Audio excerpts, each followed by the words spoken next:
ರಾಯರ ಈ ಗಾಯತ್ರಿ ಮಂತ್ರವನ್ನು ತಪ್ಪದೇ ಪಠಿಸಿ. ಪಠಿಸೋದು ಹೇಗೆ ನೋಡಿ. ಪ್ರತಿಯೊಬ್ಬ ಮನುಷ್ಯನಿಗೂ ಕಷ್ಟಗಳು, ಸಮಸ್ಯೆಗಳು ಇದ್ದೇ ಇರುತ್ತದೆ. ಆತ ಎಷ್ಟೇ ದೊಡ್ಡ ಸಿರಿವಂತನಾಗಿದ್ದರೂ ಜನನದಿಂದ ಮರಣದವರೆಗೆ ಒಂದು ಬಾರಿಯಾದರೂ ಕಷ್ಟಕ್ಕೆ ಗುರಿಯಾಗುತ್ತಾನೆ. ಕಷ್ಟದಲ್ಲಿದ್ದಾಗ ರಾಯರನ್ನು ನೆನೆದರೆ ಖಂಡಿತ ನಿಮ್ಮ ಸಮಸ್ಯೆಗಳಿಗೆ ಅವರು ಪರಿಹಾರವನ್ನು ಸೂಚಿಸುತ್ತಾರೆ. ರಾಯರ ಪವಾಡದ ಬಗ್ಗೆ ಜನರು ಇಂದಿಗೂ ನಂಬುತ್ತಾರೆ ಹಾಗೂ ಅವುಗಳನ್ನು ಒಪ್ಪಿಕೊಳ್ಳುತ್ತಾರೆ. ರಾಯರನ್ನು ಪೂಜಿಸುವುದರಿಂದ, ರಾಯರ ಮಂತ್ರಗಳನ್ನು ಪಠಿಸುವುದರಿಂದ ಸಾಕಷ್ಟು ಧನಾತ್ಮಕ ಬದಲಾವಣೆಗಳನ್ನು ನೀವು ನಿಮ್ಮ ಜೀವನದಲ್ಲಿ ಕಂಡುಕೊಳ್ಳುತ್ತೀರಿ.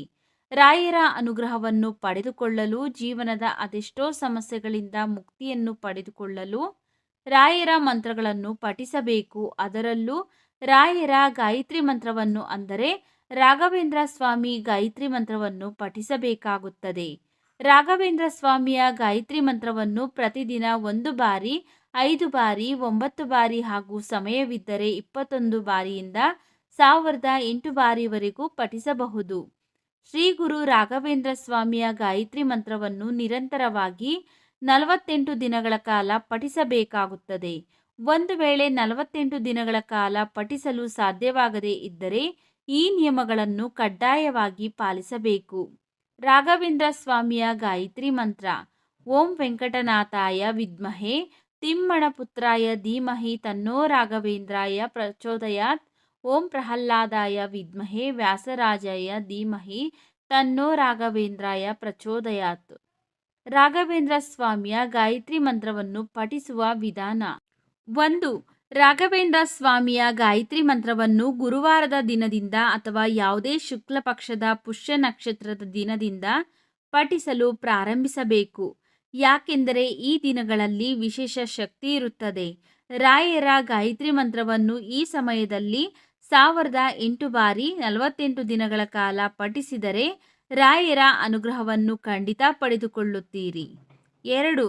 1008 ಬಾರಿ ಪಠಿಸಲು ಸಾಧ್ಯವಾಗದೇ ಇದ್ದರೆ ಗುರುವಾರದ ದಿನದಂದು ಮುಂಜಾನೆ ಮತ್ತು ಸಂಜೆ 21 ಬಾರಿ ಪಠಿಸಿದರೂ ಪ್ರಯೋಜನವನ್ನು ಪಡೆದುಕೊಳ್ಳುತ್ತೀರಿ.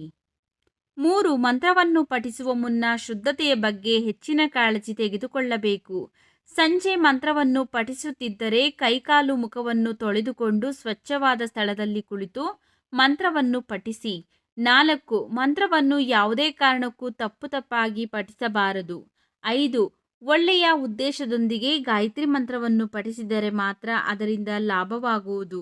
ಒಂದು ಸಂಕಲ್ಪವನ್ನಿಟ್ಟುಕೊಂಡು ಮಂತ್ರವನ್ನು ಪಠಿಸಿ.